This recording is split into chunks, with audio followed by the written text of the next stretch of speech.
Hi and welcome back to Alistair Davies Golf. Today's video is all about the lead foot, particularly through impact. I've been posted a question by one of my viewers asking me why the lead foot spins out in his particular case.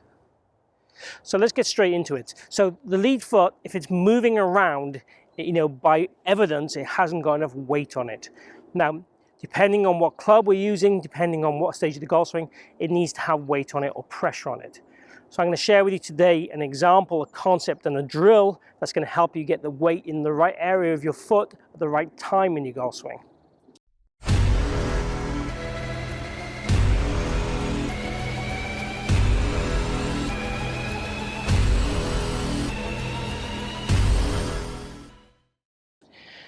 So I pinched one of my son's toys.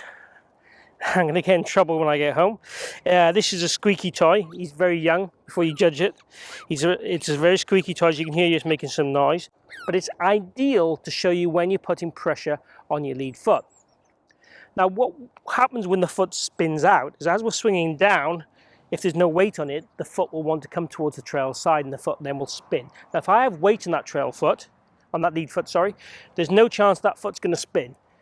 It can spin a little bit if I overbalance laterally too much to the lead side, because obviously then I'm going to have to then try and regain some semblance of control and balance. But if I wanted to hit a shot, for example, just on my lead foot, like a flamingo, you'll see here there's no spinning of that foot. I wobbled a little bit at the end, and I probably hit that about 110, 120 yards or so with a 7-iron. So, and that's not trying to hit it hard, that's just making a golf swing. The key point is if I create power and pressure on that lead foot, it won't move. So the guys at the foot spinning out, as I said to you, will be the kind of guys that are kind of doing this kind of action too much. The weight's moving off their lead foot, perhaps at the wrong time or perhaps not getting there at all.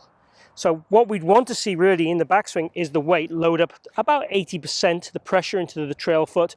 Then as we get down to impact for me, I'd want about 80%. Rough numbers back to the lead foot, and in the full finish it'd be about 90-95%. And the weight will go from the center to the ball of foot to the ball of foot and then to the heel. So it's important that weight gets into the left heel. I'd see a little bit of air in this left toe in the very finish. We want that pressure in the right spot.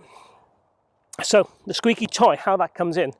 If we stand with the squeaky toy in the middle of our lead foot, take our address position, make a backswing.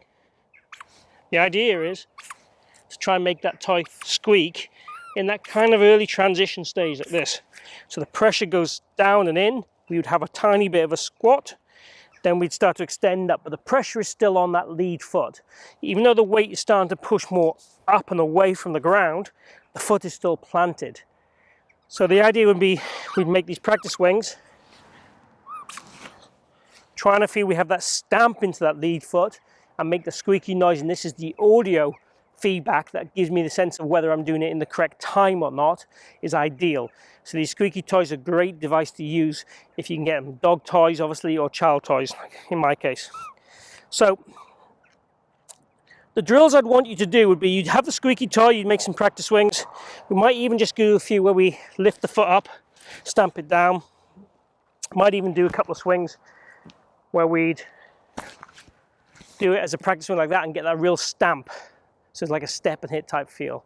And we can hit shots with the squeaky toy as well, but the hearing the noise and concentrating the shot will be a little bit off-putting for sure. But we definitely want to feel that weight is going to the right place. Then when we go and hit the shots, it's important then when we hit a ball to try and feel we're going to pose. We're going to post that weight in the foot. And again, if you're a bit tight in flexibility, flare the foot a little bit more. Get it up to about 25 to 30 degrees flared open. If that's a straight line there, really get it to flare open. And that'll give you an idea of being able to rotate into that lead foot a little bit better. So again, take your setup, flare that foot, get comfortable, and try and feel, okay, I'm going to put that weight into that lead foot. I start on my downswing and then push off it, but the foot doesn't move, pose the finish.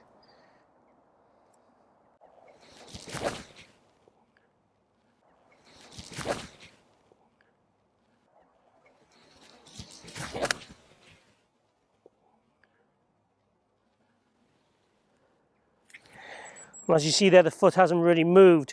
And the toes come up a little, but the foot hasn't really moved. So Have the practice swings that give you the feels to know that your foot's not going to move. Use the squeaky toy to give you some audio feedback to putting the pressure in the right part of the golf swing, the right place in the golf swing. Then go ahead and make a swing and try and pose your finish. And make sure the foot's flared to give you that range of movement to be able to load into that lead side a little bit better. So hopefully that answers your question, why the lead foot spins out. Again, we don't really want it. There are some players that do it. There are exceptions to the rule. You look at someone like Bubba Watson, you look at someone like Patrick Reed, their lead foot slips out. But you'll find those guys will do it far more with a longer shot, like a driver, than they would do an iron. Again, with a driver, the head definitely is working back away from the target side when we're hitting up on the ball during contact, so there is less pressure at contact on the lead side for sure. And also at that speed, particularly those guys are like 120 mile an hour clubhead speed guys, you know, it's very easy to just move your foot a little bit. So there are exceptions to every rule, but certainly with a mid iron and short irons, we definitely wouldn't want this foot to move around too much if you're going to be a really consistent ball striker. Hope you've enjoyed this video. If you did, please click like. It really helps my channel grow. Appreciate if you can do that for me. Also, chat down below. Post any questions or requests for videos, just like I have answering this one. Also, please subscribe. Join me in my journey. Hit my logo in the corner here. And it'd be great to have you on board. Let's grow my channel. Let's hopefully help you with your golf and lower your scores. So thank you for watching, and see you again here soon.